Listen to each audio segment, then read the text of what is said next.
Bapak-bapak, ibu-ibu, saudara-saudariku, anak-anak yang dikasihi Tuhan, dimanapun Anda berada, salam jumpa, berkah dalam, Tuhan memberkati. Apa kabar saudara-saudari? Baik-baik semua. Yang terang kita selalu dalam naungan kasih Tuhan yang sangat mencintai kita. Syukur pada Allah. Saudara sekalian, barangkali sekarang ini sedang sibuk ya, aktif macam-macam, mengerjakan macam-macam. Saya ingin mengajak Anda sekalian untuk berhenti sejenak, ya beberapa menitlah, untuk menanggapi pesan Tuhan pada kita pada menit-menit ini, menit-menit ke depan ini. Marilah kita awali perjumpaan kita dengan Tuhan dengan membuat tanda kemenangan Kristus. Dalam nama Bapa dan Putra dan Roh Kudus. Amin. Tuhan beserta kita sekarang dan selama-lamanya. Inilah Injil Yesus Kristus menurut Santo Matius. Dimuliakanlah Tuhan.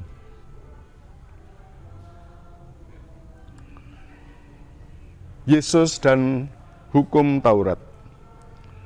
Janganlah kamu menyangka bahwa aku datang untuk meniadakan hukum Taurat atau kitab para nabi. Aku datang bukan untuk meniadakannya, melainkan untuk menggenapinya. Karena aku berkata kepadamu, sesungguhnya selama belum lenyap langit dan bumi ini, satu iota atau satu titik pun tidak akan ditiadakan dari hukum Taurat sebelum semuanya terjadi. Karena itu, siapa yang meniadakan salah satu perintah hukum Taurat, sekalipun yang paling kecil, dan mengajarkannya demikian kepada orang lain, ia akan menduduki tempat yang paling rendah di dalam kerajaan surga. Tetapi siapa yang melakukan dan mengajarkan segala perintah-perintah hukum Taurat, ia akan menduduki tempat yang tertinggi di dalam kerajaan surga. Maka aku berkata kepadamu, jika hidup keagamaanmu tidak lebih benar daripada hidup keagamaan ahli Taurat dan orang-orang Farisi, sesungguhnya kamu tidak akan masuk ke dalam kerajaan surga. Kamu telah mendengar yang difirmankan kepada nenek moyang kita, jangan membunuh. Siapa yang membunuh harus dihukum. Tetapi aku berkata kepadamu, setiap orang yang marah terhadap saudaranya harus dihukum. Dan siapa yang berkata kepada saudaranya kafir harus dihadapkan ke mahkamah agama. Dan siapa yang berkata jahil harus diserahkan ke dalam neraka yang menyala-nyala. Sebab itu jikalau engkau mempersembahkan persembahanmu di atas mezbah, dan engkau teringat akan sesuatu yang ada di dalam hati saudaramu terhadap engkau, tinggalkanlah persembahanmu itu di depan mezbah itu, dan pergilah berdamai dahulu dengan saudaramu, dan kembali untuk mempersembahkan persembahanmu itu.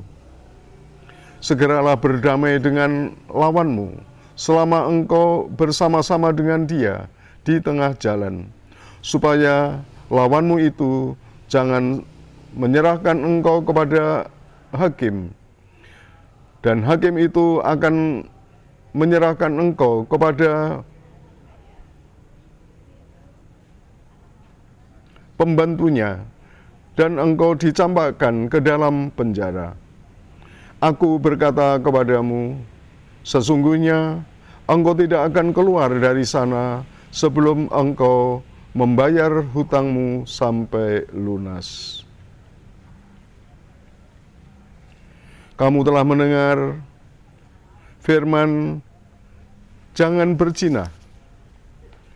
Tetapi aku berkata kepadamu, setiap orang yang memandang perempuan serta menginginkannya sudah berzina dengan dia di dalam hatinya.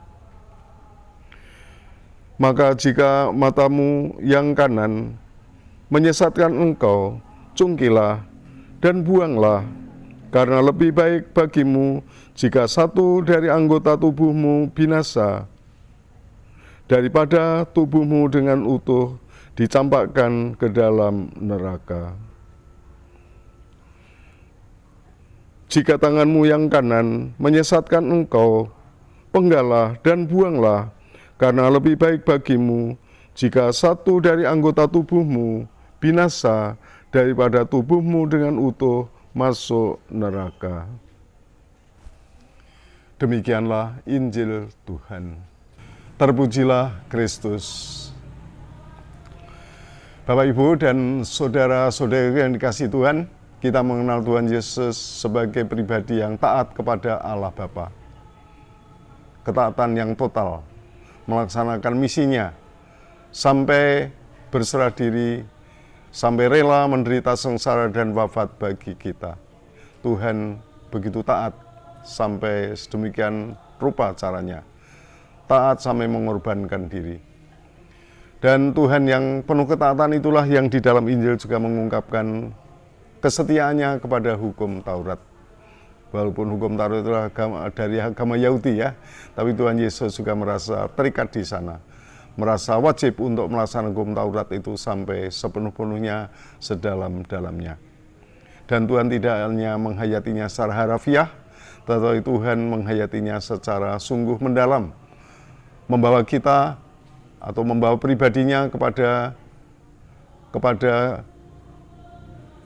rasa cinta dan rasa bakti yang mendalam kepada Allah Bapa sepenuh-penuhnya. Dan lewat penghayatan pada hukum Taurat itu, Tuhan juga mengajak kita sekalian untuk semakin menghargai kehidupan. Bahwa hidup itu harus dihargai, hidup itu harus dimuliakan, hidup itu harus dijaga ya sepenuh-penuhnya, dijaga martabatnya. Ya, kita menjadi orang yang beriman dan artinya juga menjadi orang yang bermartabat karena kita menghargai kehidupan, karena kita memuliakan kehidupan, karena kita menjaga kehidupan. Maka saudara sekalian yang terkasih, ketika Tuhan berbicara tentang hukum Taurat, Tuhan juga memberi contoh kepada kita ya. Misalnya saja dari perintah Tuhan, jangan membunuh. Di sini membunuh tidak hanya membunuh secara fisik, tapi Tuhan lalu mengartikannya lebih luas dan lebih dalam. Ya, kalau kita merendahkan orang lain itu juga sudah sama dengan membunuh, ya, membunuh. Ya, kita mempunyai istilah membunuh karakter, gitu. Karena ungkapan kita, karena ucapan-ucapan yang kita sampaikan kepada orang lain, bisa jadi itu membunuh karakter orang. Orang lalu kehilangan harga diri, orang lalu putus asa, orang lalu tidak bisa tampil apa adanya. Ya, karena apa? Karena kita rendahkan. Ya, maka jangan membunuh itu juga merupakan suatu panggilan untuk sungguh-sungguh menghargai kehidupan, mendukung saudara-saudara kita supaya tetap bersemangat, ya, tetap enjoy dengan martabatnya, mencintai diri sendiri, bangga dengan diri mereka sendiri. Ya, Tuhan juga mengajak kita sekalian untuk menghargai kehidupan dengan membangun rasa damai, ya. Kita kalau bermasalah dengan orang lain, konflik dengan orang lain, kita selesaikan dengan baik, ya. Kita selesaikan dengan baik. Bahkan itu harus didahulukan sebelum kita melakukan suatu ibadat. Maka di dalam gereja Katolik juga ada kebiasaan misa diawali dengan saya mengaku, ya, saya mengaku. Karena kita harus membereskan dulu relasi kita dengan orang lain sebelum kita beribadat kepada Tuhan.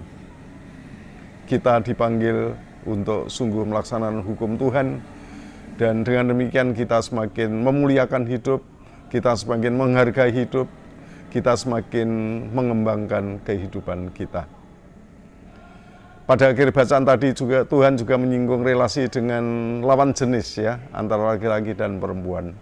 Ya, di mana relasi itu seringkali juga diracuni dengan macam-macam hal yang tidak kita kehendaki.